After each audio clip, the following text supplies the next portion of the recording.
नमस्कार। यह एक आज की केस स्टडीज़ है। हर समय हम लोग वास्तु में केवल चक्र के हिसाब से ग्रिड करके उसको मानते हैं कि यह ग्रिड के हिसाब से जो जहाँ पे आएगा, अगर कोई चीज़ गलत दिशा में आ रही है तो उसको वास्तु दोष माना जाता है। जनरली ऑनलाइन कंसल्टेंसी में यही होता है।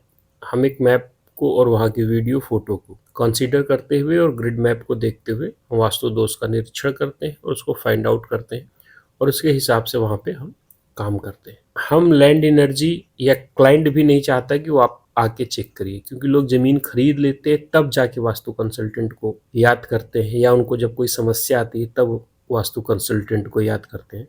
पहले कभी भी वो किसी वास्तु कंसल्टेंट को याद नहीं करते। जैसे डॉक्टर के यहाँ तब आदमी जाता है जब वो बीमार हो। बीमारी से पहले अगर आदमी डॉक्टर को जाए या एक अपनी रूटीन उस हिसाब से सेट करे तो समस्या उसको कम होगी। ऐसा नहीं कि समस्या से बचा जा सकता है, हाँ, समस्याओं को कम किया जा सकता है। जो हमारे प्रारब्ध में वो तो हमें मिलेगा ही, मगर फिर भी हम उसको कम कर सकते हैं, ईज़ कर सकते हैं, ताकि हम उसको बहुत आसानी से क्रॉस कर पाएँ। तो मुद्दे पे आते हैं। मुद्दा ये है आज का केस स्टडीज़ जो मैं आपको दिखाना चाहता हूँ। अगर इसकी ग्रिडिंग पे आप ध्यान देंगे तो ग्रिड पार्ट में कहीं पे भी कोई ऐसा कंसर्न मेजर नहीं है जो बहुत दिक्कत देने वाला हो सकता है। जो इस केस में है, ये अभी आगे हम बताएंगे इस केस का है क्या स्टेटस।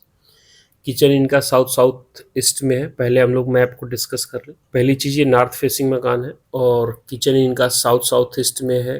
बेडरूम इनका साउथ में है, थोड़ा सा पार्ट साउथ साउथ वेस्ट का आ रहा है, बट वहाँ पे बेड नहीं है। साउथ में है। टॉयलेट इनका WSW में है, सेविंग इत्यादि पे असर कर सकता है। सेफ्टी टैंक है वो NNW में है। ब्रह्म स्थान खाली है। मेन डोर का भी कुछ जगह पॉजिटिव आ रहा है, आगे शॉप है। तो मोर ऑफ द लेस कोई ऐसा मैप में कंसर्न नहीं है जो क्लाइंट को समस्या आ रही है। क्या समस्या आ रही है अभी हम लोग आते हैं उस मुद्दे पे। तो अभी अगर आप देखेंगे तो ये नया बना हुआ घर है, रिसेंटली इसमें गृह प्रवेश हुआ है और कोई भी ऐसा मेजर कंसर्न आपको इस मैप में नहीं देखने को मिलेगा जिसको कहा जाए कि यह एक वास्तु दोष है। अब हम लोग आते हैं मुद्दे पे, क्लाइंट को दिक्कत क्या हो रही है उसको मैं दिखाने का प्रयास आपको करूंगा, क्योंकि हम आज के समय में केवल और केवल इतना ज़्यादा हो गए हैं ऑनलाइन पर कि सब कुछ मेरा काम ऑनलाइन हो जाए। नमस्कार सर, मकान बन रहा था, अधूरा रह गया, पूरा भी नहीं हुआ था, हम पार्किंग में शिफ्ट हो गए और फिर कुछ दिनों बाद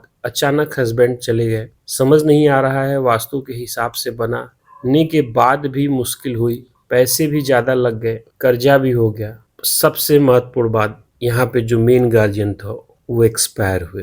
बीमारी थी उनको पहले से, बट यहाँ आने के बाद जब एक्सपायर हुए तो आदमी के मन में भ्रम आएगा। एक दो वास्तु कंसल्टेंट वहाँ आ चुके हैं, उन्होंने अपनी जो बेसिक चीज़ें हैं वो कंपास के आधार पर कर ली है। तो मेरा जो दिखाने का मेन कंसर्न था वो ये था कि हर चीज़ मैप को ग्रिड करने से नहीं होता, लैंड एनर्जी का महत्वपूर्ण हिस्सा होता है।